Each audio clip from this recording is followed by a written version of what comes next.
Great. It's working. Okay. Once again, we have to thank Alfred for organizing the conference, the very spirit behind all of our gatherings. And I wish I had a chance to attend the previous 2 days, but thank you for being here. And I look forward to our discussion. I'm going to bring up my text so we can see a change in the title. And if someone can tell me, is my audio okay? Because my Zoom link is sometimes not working as well. That's Yeah, the audio is okay? yeah. You could Good. make the text a bit bigger, maybe. Yeah, I'll make the text bigger. Let's see how we do that. Is this good? Yeah, that works. I think we don't have too many Oh, very old people. I'm probably the oldest. okay. So, I'm gonna gracias, obrigado, merci, danke for everyone that's here. Thank you. okay. There's a change in the title. So that's why it was confusing. It didn't, my first title didn't make sense. And now it's gotten longer, Alfred. What is present in Division 2 of Being in Time is today's lack of missing its Division 3. So I'm making fun of the present, but Heidegger says that, you know, we're not thinking about the question of being, we're not even aware that we're not thinking of the question of being, are we even perplexed by it, as he says in the introduction? No. So I have to pose the question again, anew, and the meaning of the question. So I feel like the framing of this talk is not to suggest any mastery of the books that come after, right after Being in Time, Basic Problems, the two Kant books, Leibniz of 28, and the Four Concepts in 1929. Those are the English translations. I mean, of course, we've all read them and we can talk about them, and we should. But as Alfred said, I'm returning back to Being in Time, even though we're supposed to think of 1927, maybe up to 1932, 1933, certainly when he becomes a Freiburg rector. But I need to start with Being in Time, and I will quote from there.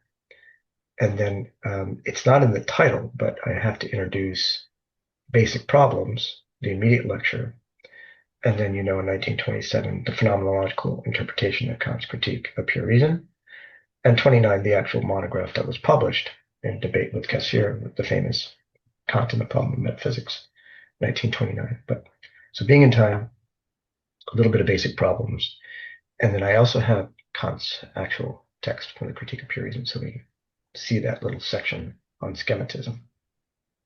So I'll just read here. I don't have a PowerPoint. This is only 2 pages of text, my text that I'll read, and the rest of the time we'll look at the actual Being in Time, the text, and then Basic Problems. This paper will examine what is missing in various sections of Division 2 in Heidegger's Being in Time. In particular, we must re-examine Section 65 on ecstatic temporality, Section 69 on the whither, not the rapture, of each ecstasis as a horizontal schema, and Section 72 on the distinction of ontological movement of existence, not ontic motion, Bewegtheit, Bewegung, of a thing in space and time, or the change of something in space and time.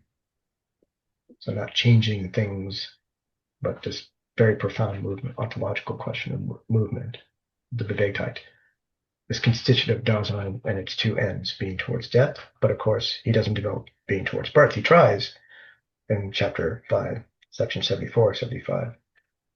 But it's not to the extent that we know about the great Heidegger innovation about being towards death, his idea of death. We will argue that Heidegger's very brief attempts to deal with Kant's schematism in his 1927 lecture, Phenomenological Interpretations of Kant's Critique of Pure Reason, and the 1929 book, Kant and the Problem of Metaphysics, leads to a foreclosure for Heidegger himself to return to Being in Time on its most difficult problem, the elucidation of time itself as the horizon for being. So we go from time as the horizon for understanding being, Dasein is the inquirer, and built into Dasein is an understanding of being. The constitutive state is being in the world. The core of that will turn out to be Zorga. Zorga is linked to death. then to resolve in conscience. And of course, all of this is grounded in his ecstatic temporality, which derives linear time. So the meaning of Dasein's being is temporality, but time is a for understanding being. That's being in time. Two divisions. The analytic of Dasein, not fundamental ontology, answering the question of the meaning of being. But you all know the very last question he poses at the end is time itself the horizon for being. For this expansion of that time itself could have been a publishable version of its division 3 within being in time itself. It didn't. I don't want to tell the history, Alfred knows this, but Jasper's response to it, he couldn't include it. Instead of imagining a division 3 that could come after being in time, for example, the 1927 Basic Problems of Phenomenology, one can try to inscribe a division 3 within the existing division 2 of being in time. So let's not worry about what is the connection of basic problems in the Kant books. Did it answer what Heidegger didn't have time? He was rushed to get the publication finished. There are plenty of debates historically about that. I'll allude to some, but that's not where I work. We have to know those later works, of course. We take from them, we compare and contrast, but the work has to be done inside being in time. That's what I feel. Those go against the grain of today's thinking that the missing division 3 will stay missing. And what followed being in time, which are immediate lectures courses that followed until 1933, or arguments for the care, the turning, the failure, the abandonment of the project of fundamental ontology promised by being in time.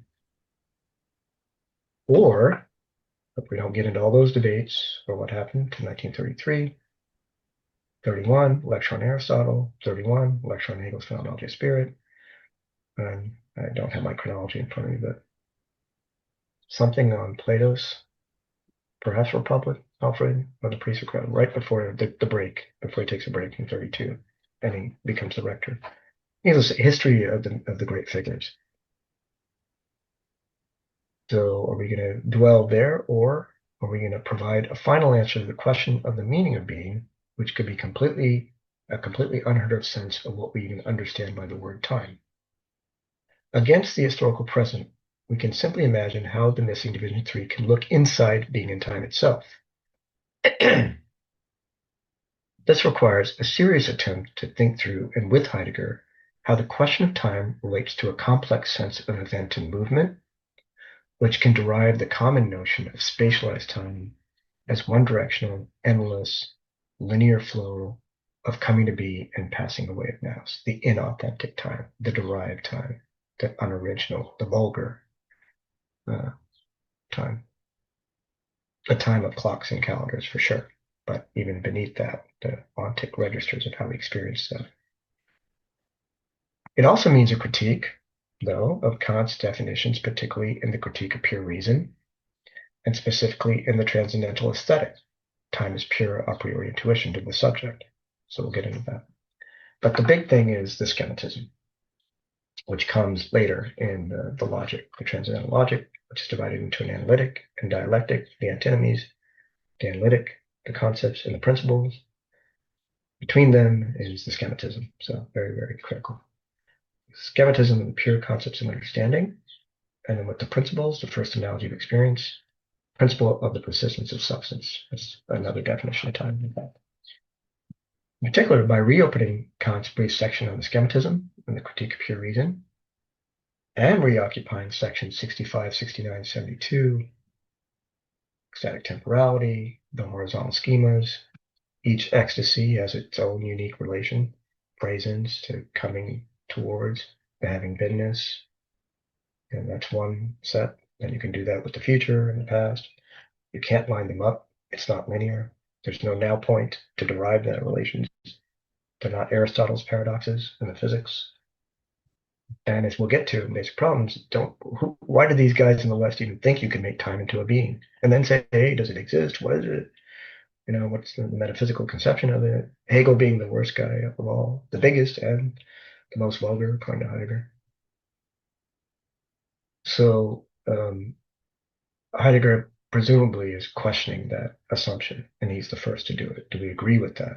And what's he doing? What's beneath the history of this tradition? What is he up to? 69, the schema is his work. And then 72 is on, first of all, movement, as I mentioned, but also the famous Geschehen, Geschichtlichkeit, Geschick, Destiny, the Augenblick. Um, so yeah, we will attempt to do what Heidegger, this is going to sound arrogant, but indulge me, to do what Heidegger himself cannot accomplish in his work after being in time. The focus on schematism is the key because Heidegger emphasizes right in the introduction of Being in Time, acknowledging Kant as the first to link time and subjectivity in a transcendental framework. And I'm going to introduce that paragraph in the introduction of Being in Time. Heidegger said as well, okay, great. Thank you, Kant. You're the first. But Kant did not question ontologically the very being of subjectivity via Dasein, being the world, certainly not being towards death. So mention of death and that existential question inside that section of Kant's critique. Of course, it all has to do with the finitude of being human and limited with our reason and what we can know. So it has to do with existence and experience, but it's not made as explicit deep depth.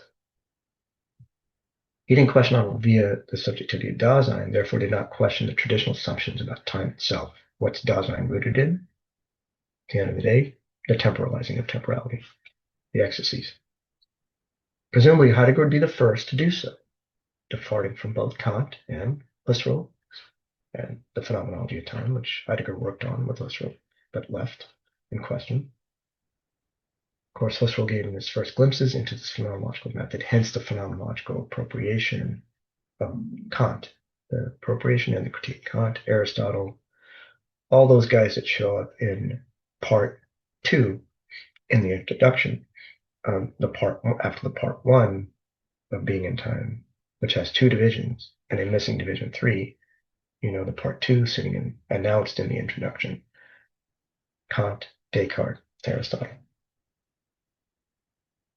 But perhaps the time has come to ask, what is missing in Heidegger's own reflections on time, particularly in Being in Time, and therefore throughout all phases of his thought, both earlier and later. Again, very ambitious, arrogant statement, but I'll try to qualify it. This abides by the maxim Heidegger himself states about Kant in his 1927 lecture.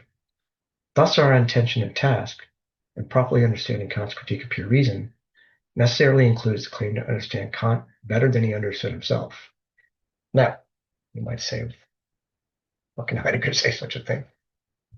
I'm with the camp that doesn't believe Heidegger was the most arrogant, egomaniacal philosopher in the tradition. And I see pervasive humility. And this is not getting into the political question. I have to bracket that, reduce phenomenologically the question of the life and the Nazi identification and all the debates about that. I'm talking about the self-presentation of Heidegger himself within his own text is you see when he admits his limitations, which is good. And within Being in Time itself, did I complete this? Did I get to the whole? What I miss being towards birth? And I don't have time to really get into Aristotle on the question of time, the counting or the numbering of the movement. And then you see what he does to Hegel. That was very hasty. So, but what does he mean by this? And how does this relate to this question of appropriation, history of being, Agnes? Hence, this work will not consider abide by the maxim. So Heidegger is saying it's about Kant. We want to say it's about Heidegger. How do we better understand him than he understood himself? This work, mine, will not consider questions how Heidegger navigated between turning to and from Husserl in relation to the moments when he turned to Kant before Being Time, in the years immediately thereafter, having journeyed through Aristotle, Plato, medieval scholasticism to Descartes and Leibniz, at least from 1915 to 1927. The scholarship on this is quite vast, as you know. Okay, my last paragraph here, and then we'll look at the text. Our aim in this paper is to understand Heidegger better than he understood himself, particularly after Being in Time. Time in its primordial derivation of our common intuition of linear flow of passing, and the quotes here, arising and coming to be, of now points, can be construed as a complex, intricately interwoven, temporalizing interrelations, movements, event that neither Kant nor Heidegger could flesh out. To repeat, the significance of this undertaking would make it irreducible to current debates, or scholarship about the failure of fundamental ontology in being and time, and thereafter, which leads to the so-called care or turning that marks the later Heidegger period. Rather, to complete being and time within being and time would require a suspension of Heidegger's thought altogether, all that is offered in the published Gesamtausgabe. That means we do not ascribe to the dominant thesis that the lecture course of basic problems and the two Kant books reworks intentions announced at the end of the introduction of being and time, namely the division 3 of part 1 and the 3 divisions of part 2. Hofstadter did the English translation in 1982 of the Grundfrage of phenomenology. Am I saying that right, Alfred? It's volume 24 in the Gesamtausgabe. It came much later. The early writings were in 1, and then, of course, being in time was volume 2. So it was, but if you correct me right, Alfred, the German original Basic Problems was published in 1975, a year before his death. So long after they were written. Is Yeah. that right? Yes, correct. Yeah. 1 year before he died. Then we get the Basic Problems, which, by the way, if you have a chance to read the part 2 on temporality, he's so brusque in English, finally taking it to English, impossible English translation of Germany, finally in a way we can understand. Oh, this is giving us some simple examples of what he means. So very, is it the extension? Is it missing division 3? Is it part of is it sitting inside part 2 announced in being in time? I have the utmost respect and appreciation for that work. But on contrary to the dominant thesis that these later works kind of complete or rework or even take Heidegger in new directions, creative directions, and there's a whole problematic as to why this failure took place or the abandonment of phenomenology. We invoke the language of being and time on the positivity of destruction of the Western metaphysical tradition, with which we can turn that destruction back on itself. So he's saying, look, the ancient ontology up to Kant and Hegel, they made the start. This is our Western Dasein. This is it. I'm not going to get into historical debates about how great they are or how wrong they are, and we shouldn't do this, or get into worldviews, or what the neo-Kantians are doing. We're going to engage them, but we have to destroy. We have to section 6 of being time. But don't think of that as negative. Loosening up, so we can avoid the falling and also deterioration, collapsing, quote unquote, Macquarie Robinson. Positive appropriation. So that's the kind of dynamic movement that's going on with regard to right there, just in being and time, before we get to the history of being. But what he's talking about, Aristotle and Plato, of course, and Kant, they all show up in section 81 towards the end. And definitely in Basic Problems and, of course, books on Kant. Plato's Sophist, 1925, that's before being and time. But a big section on Plato's Republic and Basic Problems, which we won't have time to get to. Anyway, he's talking about the history of figures. We're talking about doing that to him, though. Okay, so let's try to make our case here. Let's stop and look at what exactly is Heidegger saying about Kant. And then look at Kant, and then I'll conclude with Basic Problems. So I won't actually get time to get to the Kant books. So this is being in time. I'll just stop on that.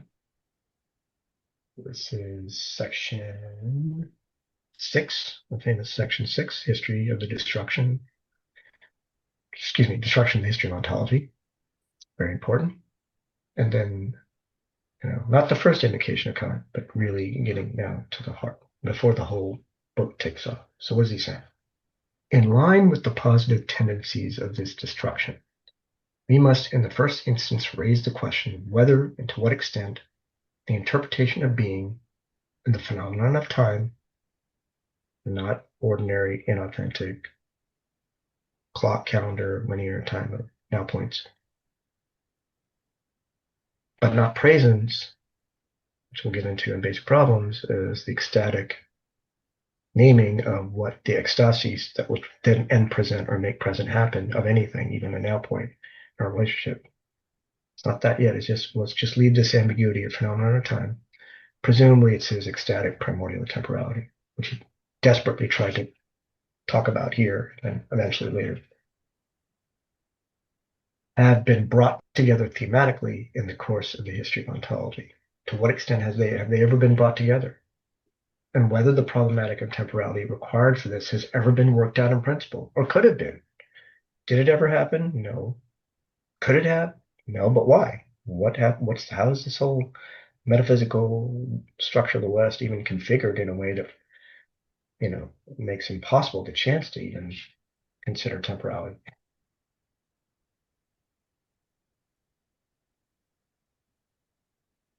Temporality and basic problems with the big T is the German Temporalität is the translation of the English temporality, and Zeitlichkeit is the temporality that's talked about, as in the temporalizing of temporality. But the whole problematic of this is the big T and little t, temporality for English, Temporalität, Zeitlichkeit. So we'll get into that. The first and only person who has gone any stretch of the way towards investigating the dimension of temporality, has even let himself be drawn hither by the coercion of the phenomena themselves, is Kant. Only when we've established the problematic of temporality can we succeed in casting light on the obscurity of his doctrine of the schematism. But this will also show us why this area is one in which he had to remain closed off to him in its real dimensions and its central ontological function. Classic Heidegger, hey, this is a great figure, but they couldn't see this, or this was the reason why. Structurally, it is impossible. And he needs to go into the aporia. Derrida picks up on deconstruction too. Different figure. I don't mean to just throw him out there.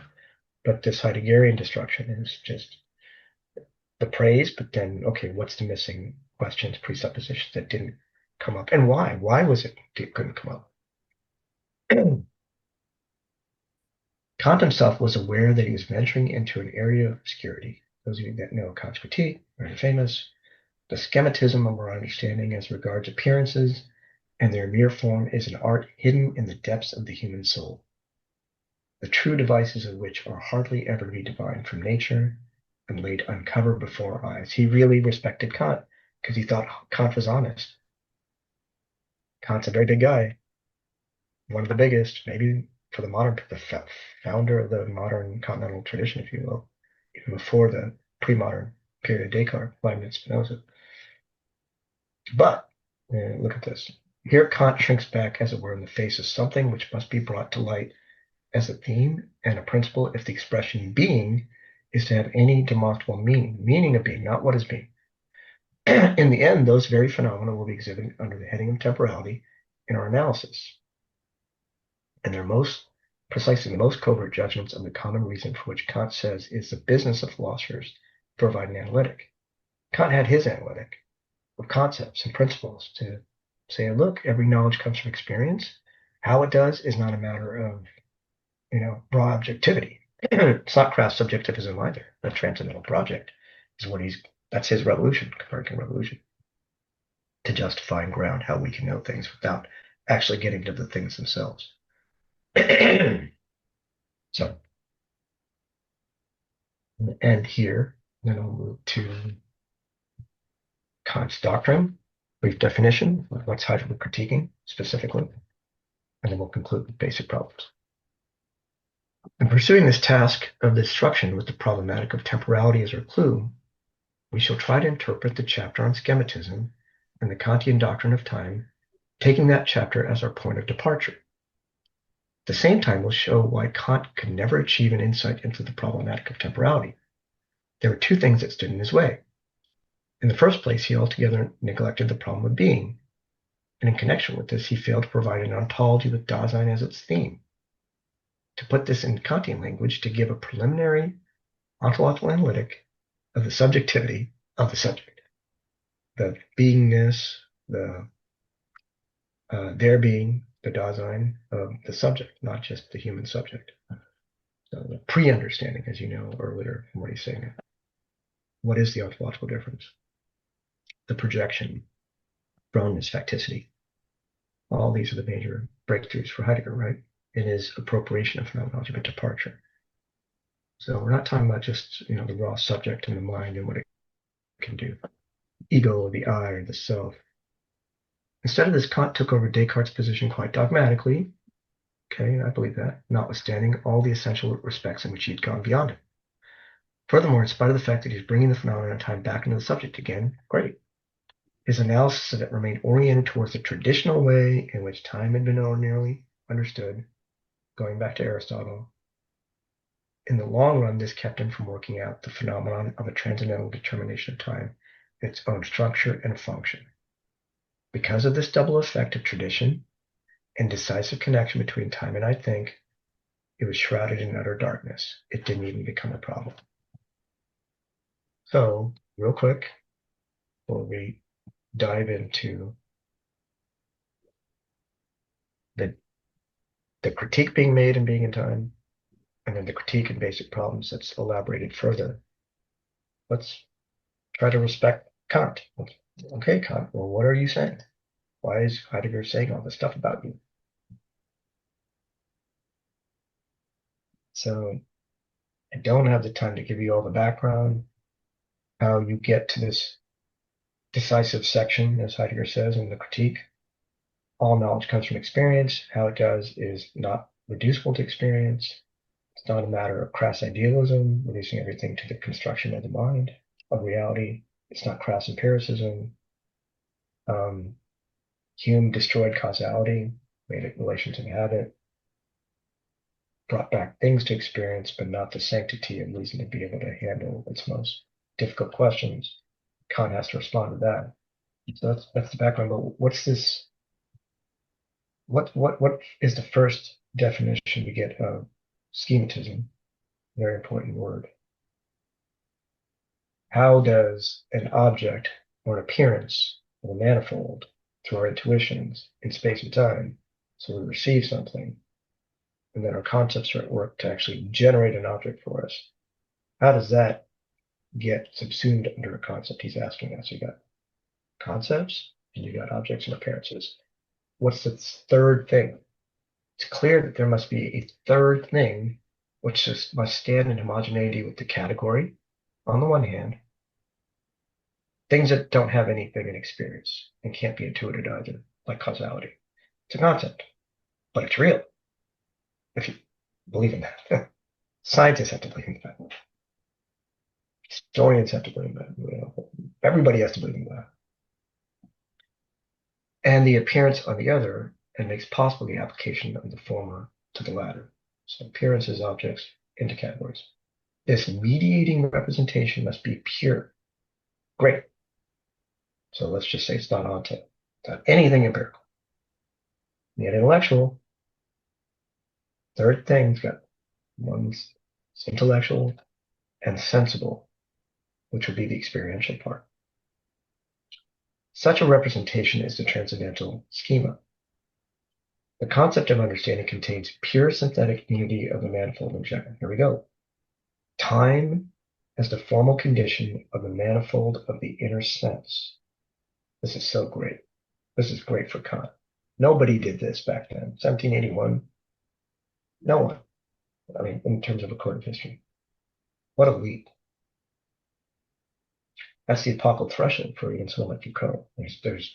That's the origin of what we want to call our modernity. Not because he's a great guy and he did something in the history of philosophy, but this shift that took place to the finite, and then the problem of time interwoven, to have that level of self-reflectiveness.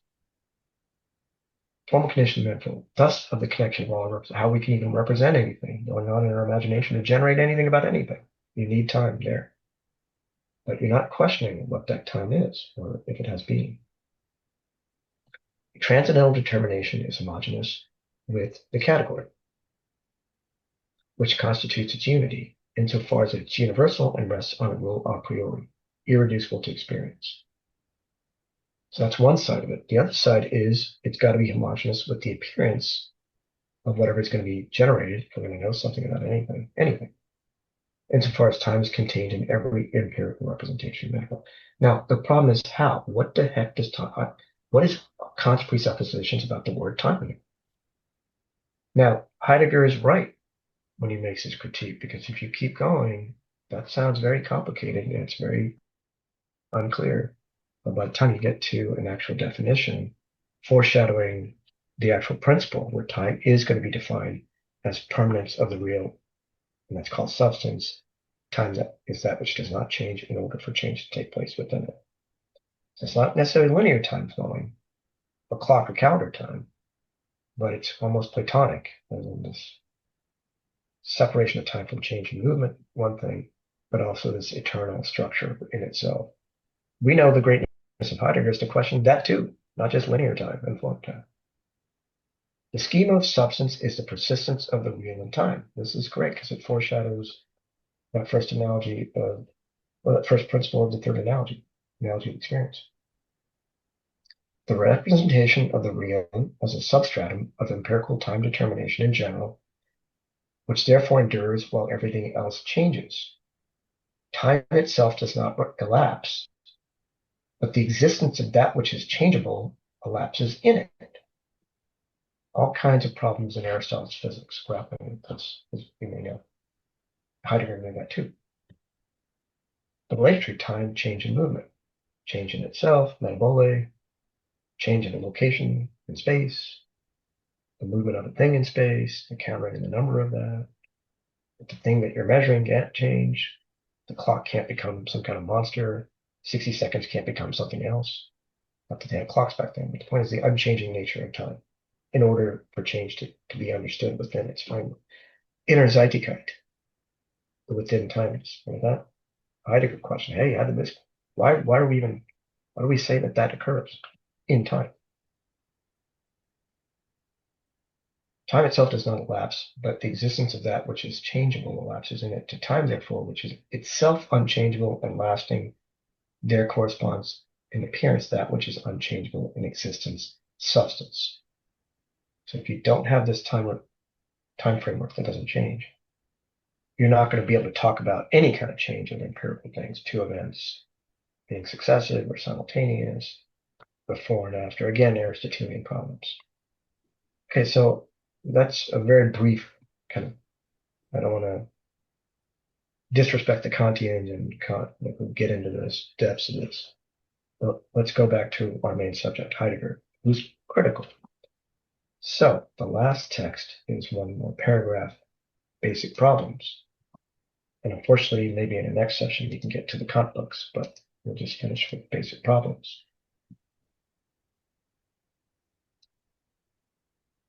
I'm throwing us in the middle of, well, if you can indulge me, part two. I'll just remember what page it is so we can look at how this is structured. A lot of us are familiar with being in time structure, but just do a quick look at the table of contents. Introduction, philosophy of science of being, ontological method, outline of its course. Here's Kant, like the beginning. On this problem of being and perception and understanding, back to Aristotle, medieval scholasticism.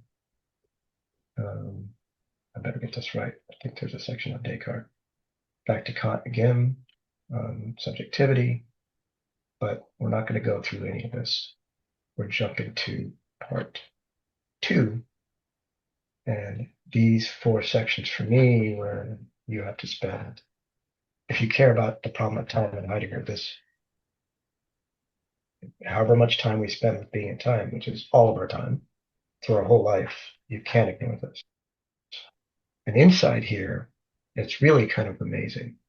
Not just these distinctions, but the clarification of what he couldn't make clear in being in time. Static horizontal character of temporality, relationship between being and world transcendence, and temporality, the transcendence of Dasein, and Dasein as transcendence, as projection and overthrown, but has to come back to itself. And it's always its having beenness too, which is not necessarily past.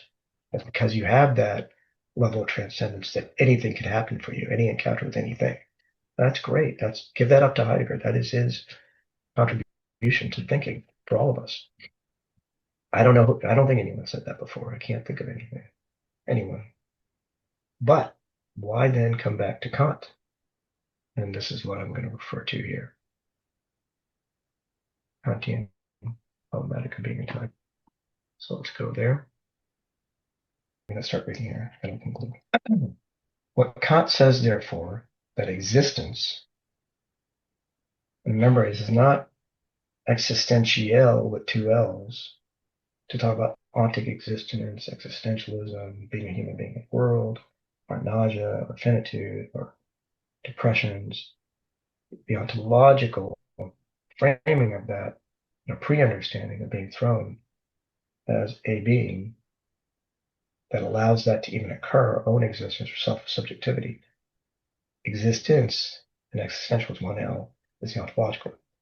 Existential with two L's is the ontic. So it's a question of what's happening here. It's definitely not being present because Dasein is not being present. It's not Vorhandenheit or Zuhandenheit, ready to hand, or it's not like it does. It's ontic, but it's ontologically unique compared to other ontic entities because it doesn't have that character of things in the world or things that we encounter in the world. Complicated matter, but other Daseins too. Mit Dasein, Mit world, and Mit Sein. But what is it for Kant here? Kant, therefore, that existence, that is for us extantness. See, he's going to say Kant's part is being at hand, or the Zuhennenheit, is perception. This thesis is extremely rough and misleading. All the same, it points to the correct direction of the problem. On our interpretation, as Heidegger, being is perception now means he's going to be working in. Being is intentional comportment of a peculiar sort, namely and presenting. It is an ecstasis in the unity of temporality with the schema of its own presence. Earlier, he mentions the Latin for presence, not any Greek kairos or parousia that'll get us into some really complicated problem, or our for the Greeks. But why the Latin? Well, it's yeah, you would think it's the present being present. It's also the instant. It's also the ready at hand. So he likes that to name the present as one of the ecstasies with the Gewesenheit and the Zukunftigkeit, the coming to be, coming towards, and then the having beenness. But the present, the name he wants to give now for the ecstatic horizon of how these three are going to work together is presence. And it can, if you just, he says it in many respects. It's not just the present. It's certainly not like right now, 12, 5:11 p.m. for Alfred, or 6:11 p.m. your time. It's not the now. He says that many times, but it's something. What is this present? And Anwesenheit for the German. Being equals perception when interpreted in original phenomenological terms means being equals presence. Same time, it turns out that Kant interprets being and being existent exactly as ancient philosophy does, for which that which is the hypokeimenon, which has the character of ousia, being. Aristotle's time ousia. Aristotle opens up book 4 of the physics. Wow, we're going to now inquire about time, and let's ask, is it among the things that exist or doesn't exist? I don't know. Well, if it exists, then what's its being? And well, wow, this is a really obscure thing, and it's got all kinds of problems with it. It is what it is. It's not. It is what it's not. It's not what it is. It's the same and different. What's the role of the now? And dividing, you need it to make a past and a future, but then how can it divide itself while it maintains itself? Can things like not now and future yet to be now exist among the things that don't exist, et cetera, et cetera? So, that's the Aristotelian breakthrough, which is true. And Heidegger's right. But all of them they have this problem with extantness. Of course, like Kant, the Greeks had hardly the least knowledge that they were interpreting being in the sense of extant and extans. They didn't even know that this is that they were doing this. They were just doing it. They're not certainly not going to close to question the meaning of being, what we mean by things like extantness. It's mere being at hand by way of time or from what original context they draw in the interpretation of being. So they're not only not linking it to time, they're not even quoting into question its extantness. Instead, they follow the immediate propensity of the existent Dasein, which in its everyday mode of being understands beings, first of all, in the sense of extant, and understands the being in beings in an inchoate temporal manner. Okay, I'm going to stop there and just a couple of minutes of conclusions, reflection. So this is a very unsatisfactory, if you ask me, attempt by my own part, because I made all those big claims in the beginning about reading Heidegger more than he understood himself. But what I'm trying to get at is that the I I'm with Heidegger on his. I believe this is valid, what Heidegger is saying about these ancient figures, and then Kant, what they couldn't really question themselves about this presupposition about time and how it functions in their metaphysics. But we all have the benefit of living in the 21st century, looking back on 100 years ago about this text being in time and these works that came after. Why is it necessarily underdeveloped? The ecstatic temporality in section 65 is by itself. And then we get to all the chapter 4 temporal registers, which repeats a lot of Aristotle's physics problems. What does it mean to be before or after, or I'll be there shortly, or I'm running late, et cetera, et cetera. What are these registers, ordinary registers? How are they used? What are the contradictions? Fine.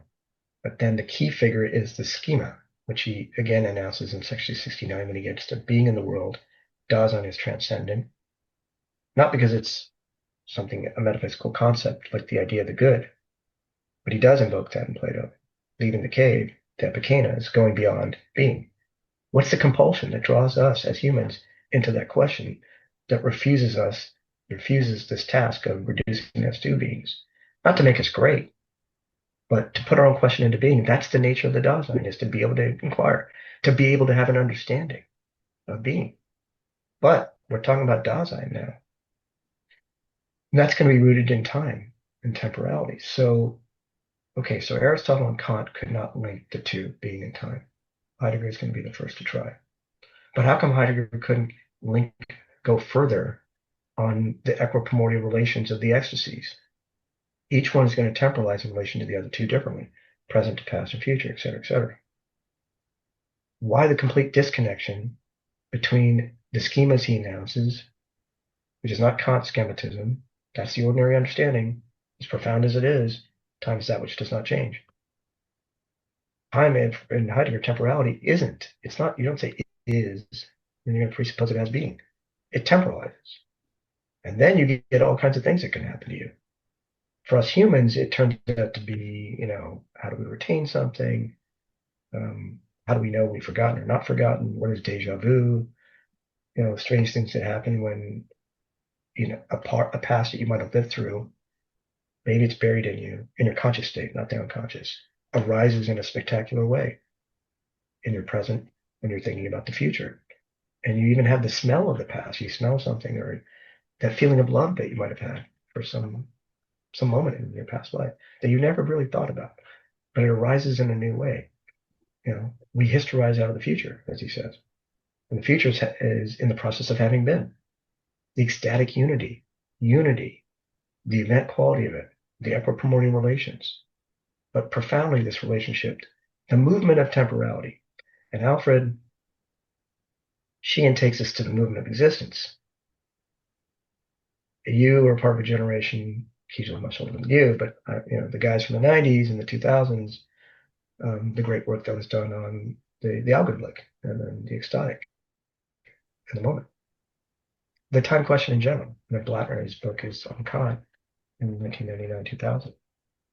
I'm talking about this question of time and movement as the final outline for the division 3 that has to have its place inside being in time and cannot repeat the gestures that were made after 27 with these works. These works are great clarifying works, but it's also where, if you want to talk about an ending, this is literally it for Heidegger. There's no reworking of the classical metaphysics like you see. Later period does what it's doing. And so my thesis has always been to really get back here in this early period, knowing what happened with the later period, is to take seriously temporality and the articulation of that against the metaphysical tradition of linear time, but also three. And then his secret that he died with, true time is four-dimensional, not the fourfold of the thing. Okay, very hasty ending. I apologize, but hopefully we had 10 minutes for discussion. So thank you. Well, thank you for your rich presentation. Well, buyers already asked for some questions. I don't know if anybody wants to go first.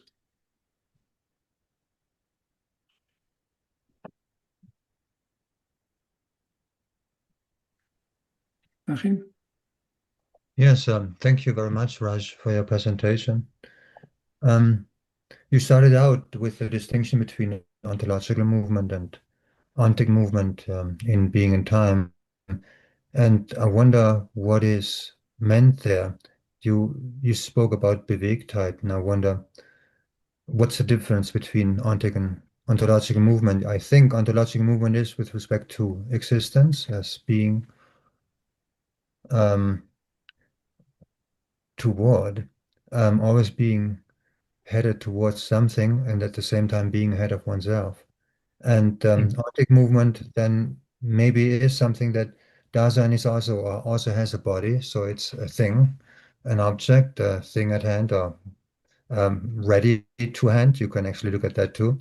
And in that sense, we are moving our bodies forward, and that may be ontic motion or movement. So Hmm. is that the distinction that is made there, that we look at Dasein as a being there and then also as an object, as a thing that is physically there with the body? Hmm. I like that. Well, to go back to his language, though, Geschehen is the historizing, and Geschichtlichkeit would be the historical, ontological understanding. English is wrong, historicality, but the ontological understanding of that with regard to this larger context of, the Dasein being there with its time. The time could mean the generation. He does mention that. You can get into destiny and repetition and choosing to repeat and being inheriting and taking over. But it's not just the thrownness and being ahead of ourselves. It's not just the relationship inside those division one and division two, the analytic structures. How do these things all kind of like move together in the Ständigkeit, the self-constancy and the resolve and the wanting to have the conscience, as he said in chapter two. And first of all, being towards death, the possibility, the impossibility of being in the world. As long as Dasein is, it's incomplete. But the thing that's going to complete is death. You can't live through it. You can't transition and come back unless you're a Christian and tell people, hey, this is what happens. Or near-death experiences and you come back. So it's the absolute limit. It's impending non-relational, certain, indefinite, but you'll never know when. But we have that fuel, that feeling that will orient us if we're authentic. So we don't run away from it, we don't repress it, but it's not just accepting somebody else's death or physical perishing. It's there. We know it's there. But so your question about time, movement, and the spacing inside, it's not the body of the subject. And ontic motion, if you go through 74 and 75, it's phenomenal. If we could have got that being towards birth, which by the way can't be biological birth. Death isn't physical death like your grandparents' death or, eventually our own death, unfortunately. It's not that. Well, then birth can't be biological birth. On a side note, I had thought about this as an application. We debate trans rights in the West, right? And it's sad what's happening with the right-wing conservatism. But if you get in the trap of reducing gender dysphoria at conception to something deterministic and physical and medical, you mentioned the body, that's one thing.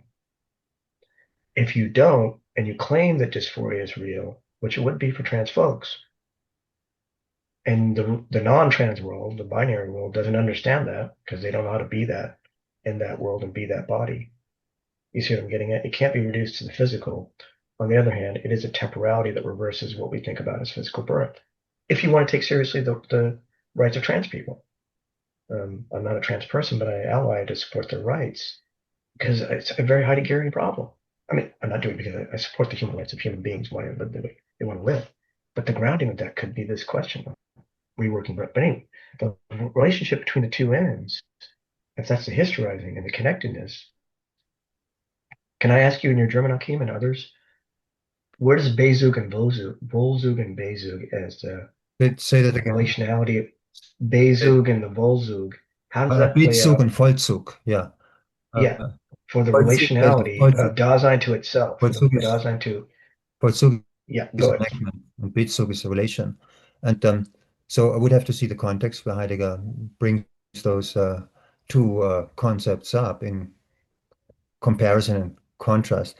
I would like to connect my question between the two types of movements with that two temporalities that are unfortunately in English only one word. In German we have Zeitlichkeit and Temporalität, the Right. big T and the little t. And since when you brought in Kant, you had the word in presenting and Anwesenheit, presence, presence. So there's a kind of temporality that only applies to Dasein, whereas the other kind of temporality also would maybe apply to other beings. And so here in the indigenous communities, the distinctions made between Indian time and chronological or scheduled or linear time.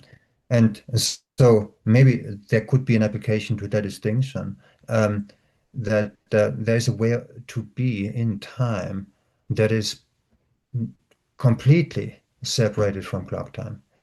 And For sure. and Yeah. we function in our world almost exclusively in scheduled time, Yeah. clock time, Right. and and maybe only children when they are basically cultured out of their Indian time to clock time.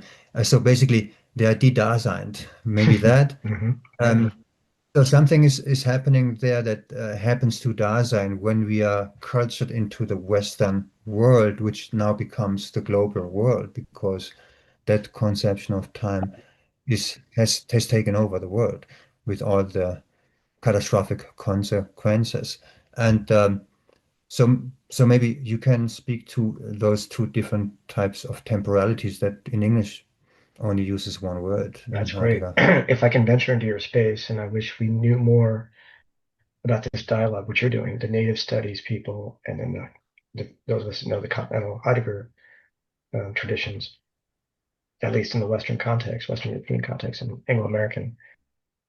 But I would add to that, it's not just the Innerseitigkeit of the indigenous, because then you have your own kind of historicality and historizing of pre-colonial contact, colonization and genocide, and post-colonial historical trauma. So there's temporalizations of going on of that inside both the group and the individual Dasein. But the idea, you're right, of becoming, first of all, a naming and appropriation of land and reclamation and resistance as the work of the Dasein temporality, trying to reverse the de-Daseinization. And when Heidegger says reducing vanishing the distance vanish, making the distance vanish, the deseverance. So we have that more primordial encounter with the thing in terms of its readiness. Not whether we're going to pick up the tool and start using it right away, or how we miss to be able to miss the thing. It has to still be present. That level of love, that's lack of a better phrase, I know it's Judeo-Christian, but this kind of profound belief that you got to let these things come to us, and we should comport with them in a way that's much deeper than how we appropriate them. That has to speak to the colonial, post-colonial context. But you're right. I don't know about the within timeness, and I don't know enough about the languages and the traditions. But my purely to take a step back again, and I know we're coming up on time. If you go back to Heidegger, who would not have been talking about the indigenous, but if it's the Judeo-Christian, it's not even, and it's the Hebrew too. Exodus 3:14. It's I will be who I will be, but I aming, and it's this hayat to be, and interwoven into that's the type of temporality that remains incomplete and unnameable. And that's the Mosaic kind of moment breakthrough, not just the naming of it as God or Lord, but the relationship by being in time. That may not have become developed right then in that ancient moment. And as you know, the chirological fulfillment of that would then be for the Christian proclamation, a incarnation, but also the canceling of its death. But being towards death, that's not like any other human being, kind of like God's eye. But those are the Du Dasein and Heidegger, the theology that then makes Vorhandenheit or picture thinking of a death and a resurrection then becomes the foundation of religion. We're not going down that path. What happens after death?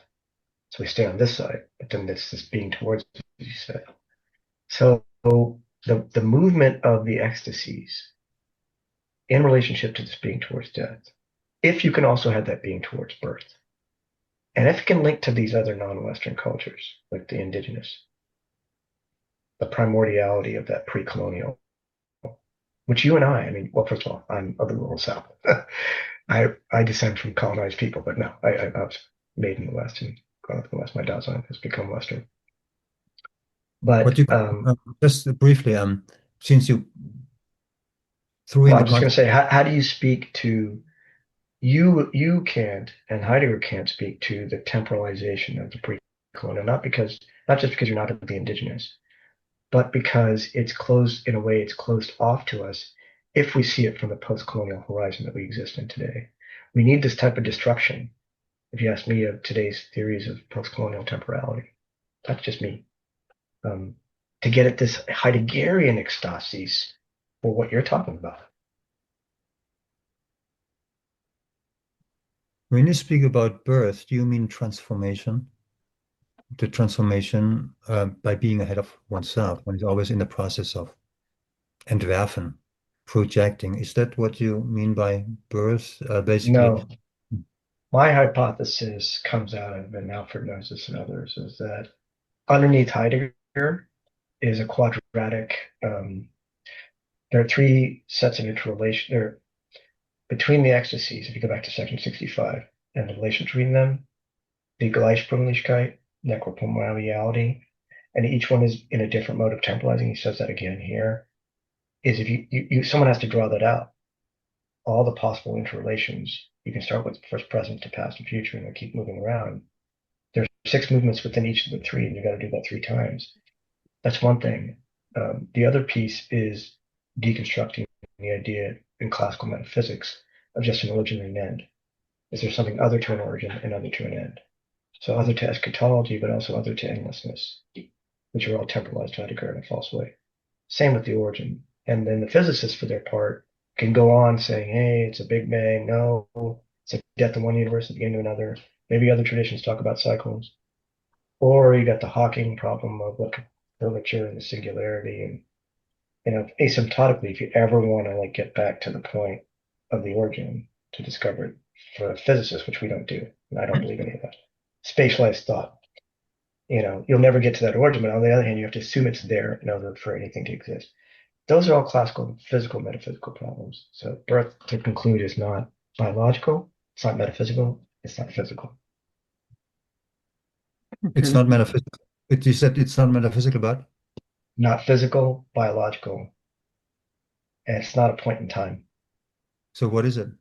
That is I think we conclude with Alfred. presentation. It's Alfred. He's birthed. Yeah. He birthed this group. Thank you. Thank you. Thank you, Arkin. Thank you. We go over now to Achim. So I'll stop the recording for a second and then start recording again.